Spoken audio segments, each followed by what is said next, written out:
joining Diversity. Yes, thank you for joining Diversity Magazine, Diversity TV, social media, or Diversity Magazine platforms. And I know you have a very, very important announcement for foreign trained physicians. Yes, that is correct. We made that announcement last week in Lethbridge. So essentially, we have 4 institutions that are collaborating. University of Calgary is working with the University of Lethbridge, and University of Alberta here in Edmonton is working with Northwestern Polytech. So the medical schools are working with Northwestern Polytech and the University of Lethbridge to try to create some medical seats in those areas. So 30 seats in Grand Prairie, 30 seats in Lethbridge. And the idea is that these medical seats will attract students from around the surrounding rural areas who will actually be able to go there and study at these training centers. So why is this important? It's important because we have a physician shortage across the province, and this initiative is going to result in about 100 physicians being added to the system once this expansion is fully complete. So it's a pretty exciting announcement, and people tell me this all the time. They're like, why aren't you opening up more medical seats and more seats in law school and things like that so our kids don't have to leave the province? And this right here is an example of government doing just that. So who are you targeting in this announcement? We are targeting a lot of folks who live in the rural areas, young people, who potential students. They're not always, kids or anybody who's very young. You could have older people who want to go to medical school, but there is going to be a rural admission stream that is going to be developed by U of C and U of A. And so that, again, it's going to target people who live in the surrounding areas because they are the ones who would like to have these opportunities. And studies show that when you train in a rural area, chances are that you're going to stay there and actually practice there. So that's who we're targeting. We also have a lot of shortages in the cities. What about the cities? Anything for that? Well, we've increased the number of residency positions to 72, so that's really important. And for international medical graduates, really, really important part of the announcement, there's an additional 30 seats opening up for residencies for international medical graduates. So those folks can be all over the province, but they tend generally to be in the big cities. So again, we've got 60 new medical seats, but we have so many more residency positions that have opened up. I see you have a lot more announcements. Maybe what else are we missing?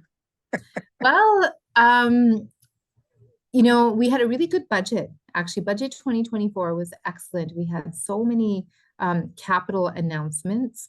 We're investing $45 million at NAIT over the next 3 years in their Advanced Skills Center because they need a bigger facility to train people in the trades and apprenticeships. University of Calgary, there's a $55 million investment there to open up 2,000 seats in STEM. Red Deer Polytechnic, we're investing there in their SIMTAC facility. That's about $11 million. And there's a whole bunch more capital investments just to create additional seats.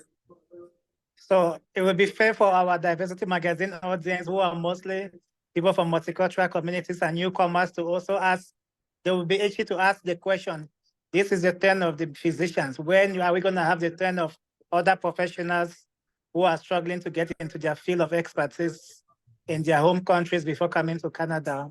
Say, when are we going to see this for lawyers? When are we going to see this for pharmacists, for accountants, for journalists, and so on?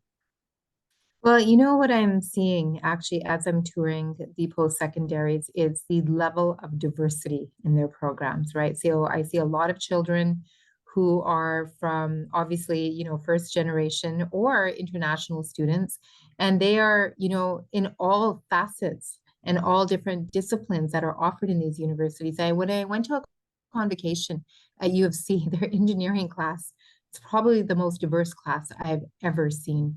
So one thing that I would say, there's a lot of opportunities right now in the post-secondaries for anybody, for any Albertan, irrespective of what your background is. But in terms of opening up more pathways to get speedy credentials done, I think that is part of your question as well. We have people who are foreign trained, who are highly qualified in their home jurisdiction, but who are not finding the pathway to get credentialed here. So that is in my mandate letter, and we are working specifically on the trades to make sure that we're expediting that. We're looking at more countries to get credentialed right away. We have the International Qualifications Assessment Service, that's through Immigration and Multiculturalism.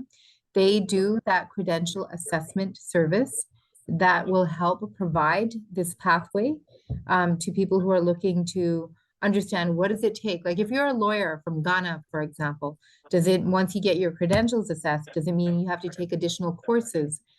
So that pathway is already there. But we also have the Fairness for Newcomers office, and their job is to make sure that the regulatory organizations provide a very transparent and easy to understand and a service delivery to the regulatory organization, so they do that assessment right away. There's a lot of work we're doing to make sure that these organizations under the umbrella of our professional regulatory organizations, to make sure that they are expediting credentialing.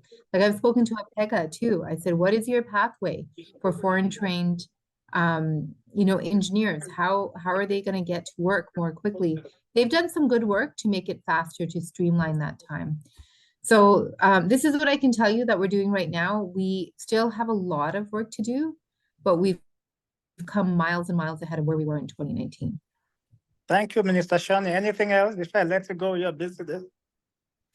I think the only thing I would say is that there's so many opportunities in Alberta. We do have a shortage of tradespeople, and this is something that I speak to communities about all the time, because a lot of newcomer and multicultural communities don't know about the opportunities. We want our kids to be accountants and lawyers and doctors and engineers, but the reality is that we are short of carpenters and steam fitters and pipe fitters and electricians and plumbers, and you can earn a very, very, very good living.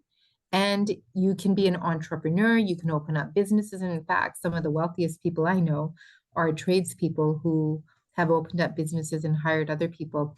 I just want to put that on your radar and on the radar of members of the community that makes up your readership and listenership, so that they're aware to look into the trades. Look at our government website. If they just Google AIT Alberta, there's a lot of information there, and give it a chance. And if there's any events, multicultural events here in Edmonton where you think I should come out and talk about the trades, please let me know. I'm happy to join.